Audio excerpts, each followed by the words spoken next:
Hi, this is Danny J. Lewis, and I'm a course developer and tutor here at Point Blank Online. I've released tracks on labels like Defected, Strictly Rhythm, Sulfuric Tracks, Masters of Work, and also done remixes for companies such as Ministry of Sound and many others. These tutorials you're going to watch are samples taken from the Mixing Dance Music course on Logic. I'm going to go through a reasonably lengthy exercise now to show you what the potential is of using a stereo delay in a practical context.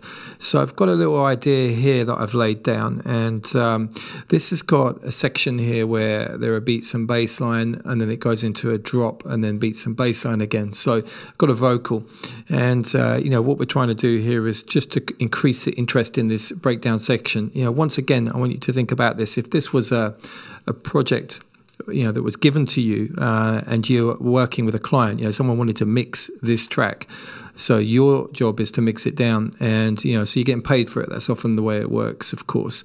So if you were given the job to mix this, you're going to think, yeah, it needs something extra in that breakdown to liven it up. So let me play it for you.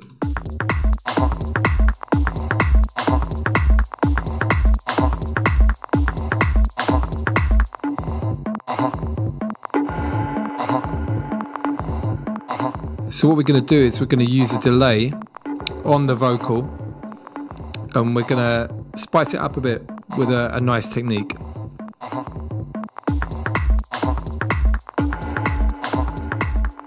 Just to make that breakdown section more interesting. So imagine, you know, it's a full track, you've got everything else going on, and there's a breakdown that needs some interest. So what we've got, I'll show you at the moment, you know, if you want to get an idea of what's been going on. So I've got here on the distorted tom, which is over here.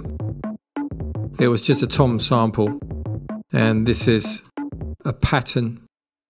You can see here, there's some notes. This is actually randomly generated. If any of you guys have come from the minimal course, you know this kind of flavor.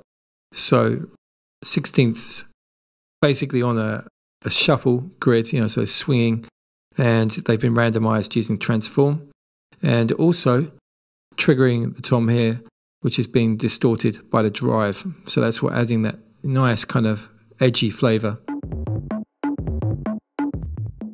That's what it was before. So it's given that an edge. This is being run through a reverb. Watch this over here. So being sent to the reverb.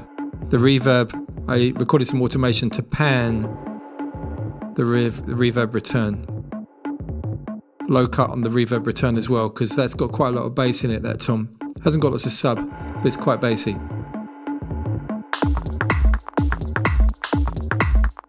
In terms of the other ingredients, we've got the Ultra Beat, and that's using one of the default kits, the Minimal Kit 2 is programmed.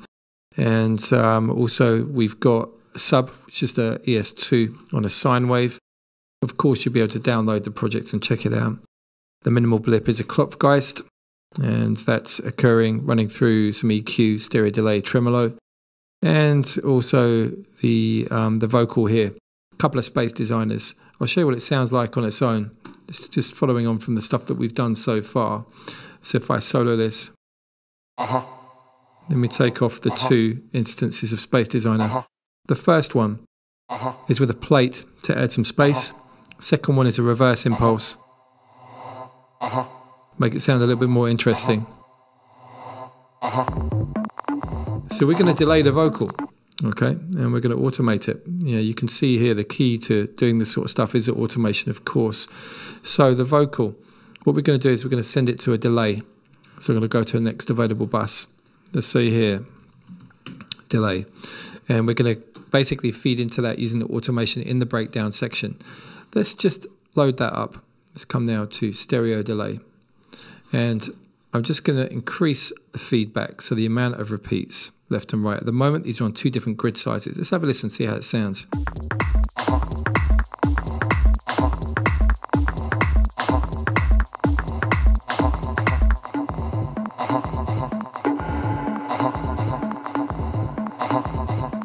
Actually quite nice on two different grid sizes. You know, the default setting for that is actually working in this instance. So got to keep that there.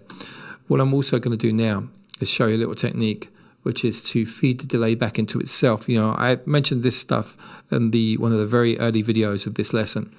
So the delay will go back into itself. So the return channel, I'm going to send to bus 3 delay.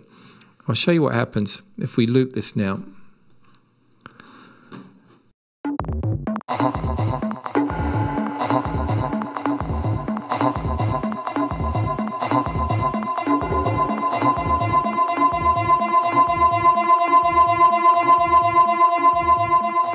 Right, it's feeding back. Now, one of the things that happened there, and this is very important for you guys to understand as well, I've got some settings on the master here because I wanted this particular demo to sound nice. Okay, so I've got compression, EQ, and limiting on there.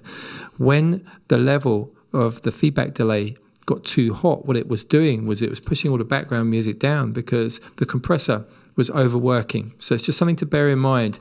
When you're actually composing, I don't recommend putting all of this stuff on here because it can impact on how things are running when you're doing that. So I've only put it here because I want a nice result at the end for you guys to hear.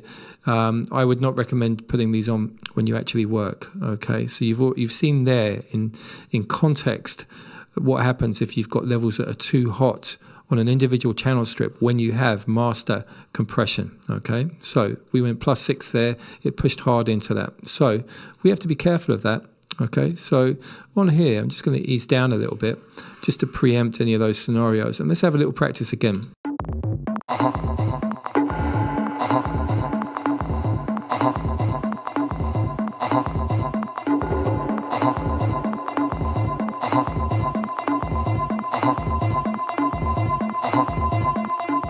Right, so we'll gradually bring it in like that. So the automation, we're going to go here and I'm going to use touch, which is going to basically only apply the automation when I'm moving it.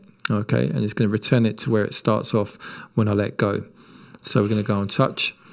We're going to move this over the duration.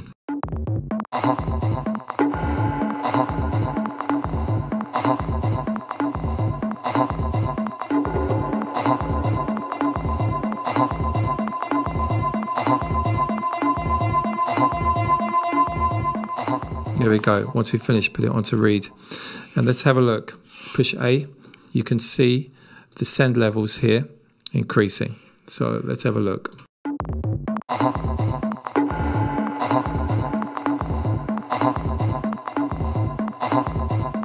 It's going to take it just past here.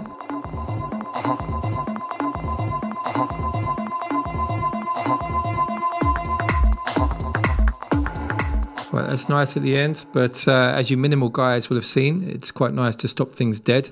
So what I'm going to do is I'm just going to apply some automation onto the delay return, and I'm going to just stick this onto latch, which means it retains the last value that you put in there. So let's have a listen.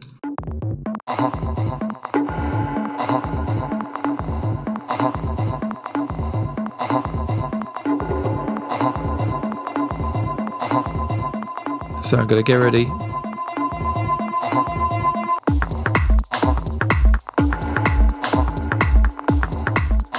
So we've gone for a contrasting vibe. Okay, so it's muted now. If I put this back onto read, it means it's going to be exactly as it was until that point. I'm going to zoom in, just going to drag this over so it stops dead at the point that we want it to. So let's have a listen.